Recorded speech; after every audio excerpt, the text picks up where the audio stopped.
eu, quando tive essa experiência com a paternidade de Deus, que foi a primeira e a mais forte, aquilo ali, meu querido, eu quero te dizer que aquilo ali foi muito impactante.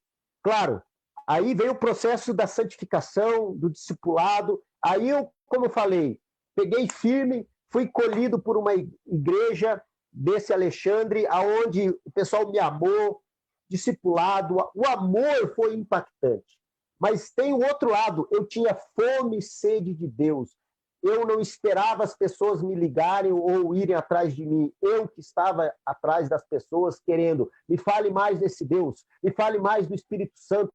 Quem é o Espírito Santo? Quem é esse cara? Quem é Jesus? Eu quero Deus. Ele falou que me ama. Eu quero conhecer. Como é que eu conheço ele? Leia a Bíblia. Eu quero ler a Bíblia. Leia a Bíblia toda. Aí, quando eu retornei e reencontrei o Fernando, eles estavam fazendo discipulado na missão. Eles não tinham igreja. Era só missão. Eu comecei a conviver com esses missionários, o Cote, a galera toda da época, e o Fernando começou a me discipular. Eu estudava a Bíblia muitas vezes o dia inteiro. Eu tinha fome, sede. E aí o Fernando ia trabalhando princípios. Eu tinha muito problema com prostituição, muito problema com lascívia, muito problema com mau caráter, muito problema com tudo. Eu estava mergulhado no pecado. Jesus me resgatou do império das trevas e me transportou para o reino do Filho do seu amor. Eu conheci esse amor que foi tão impactante que eu não queria mais. O mundo perdeu a graça para mim. Eu não foi um processo assim, aos poucos eu fui saindo do mundo, não. Desde aquela vigília, nunca mais. Porque o mundo para mim foi como um traíra.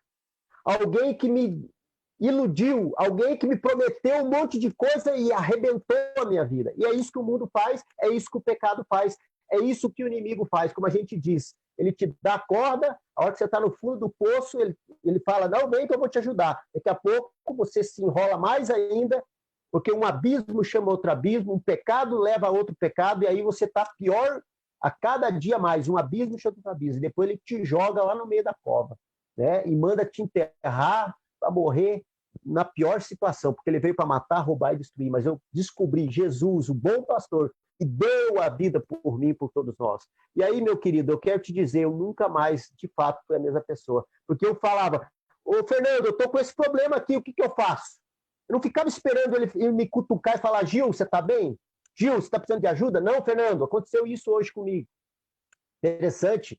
E aí depois eu voltei moral, fui para o quartel, preguei o evangelho em todo o quartel. Deus me separou entre 5.000 soldados, 2 para ir para um quartel especial só de coronel, de oficiais. Eu comia a mesma comida do coronel, então Deus assim me separou. Eu conheci um tenente que ele falava no fim das instruções, quem quiser aqui estudar a Bíblia, me procure que nós vamos fazer isso toda semana. Lá estava eu. E eu comecei a pregar o evangelho. Os caras do quartel abriam o armário cheio de revista de mulher pelada, de pornografia, e falavam, e aí, Muniz, meu nome de guerra, vai querer? Eu falei, não, querido, eu não preciso. Você que precisa conhecer o amor de Deus. E eu ganhei vários milicos dentro do quartel que eram desviados, que foram de igreja, filhos de crentes, depois frequentando o clubão, a Mocidade para Cristo, missões, Jocum. Eu estou resumindo aqui vários anos. E aí isso impactou, a minha vida sempre foi envolvida com as coisas de Deus, sempre entendi que trabalhar era uma missão de Deus, e aí eu nem queria casar, porque eu tinha casado com Jesus. Eu não queria outra coisa a não ser gastar minha vida para missões, mas Deus tinha um propósito na minha vida. Gil, algo que você falou ali que é muito importante, né? Você ali na tua adolescência, 16 anos, você ouviu falar que existia uma pessoa que já estava orando por você.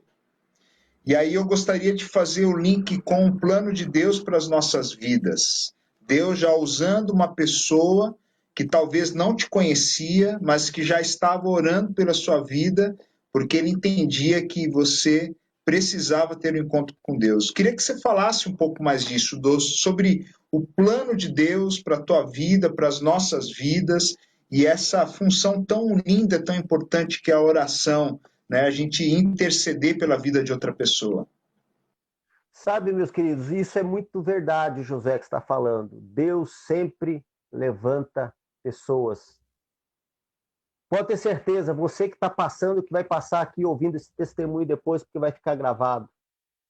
Queridos, pode ter certeza, tudo que precisava ser feito para que você ter uma revelação do grande amor de Deus e uma experiência sobrenatural, real, verdadeira, e que prove para si mesmo que Deus é muito mais do que uma palavra, uma força ou qualquer outra coisa, mas Ele é uma pessoa, o poder de Deus que vem para mudar a nossa história. Você pode ter certeza, Deus já levantou pessoas para entender por você. Talvez a gente não perceba já quantos livramentos Deus nos deu em razão da intercessão de outras pessoas. E da busca de Deus, e isso que eu acho tremendo em Deus. Deus está à procura de você. Só basta você abrir o seu coração, só basta você abrir os seus ouvidos e você reconhecer que nós somos pecadores e que o pecado nos afasta de Deus como um abismo que nos leva longe para a perdição. Pior, cada vez mais.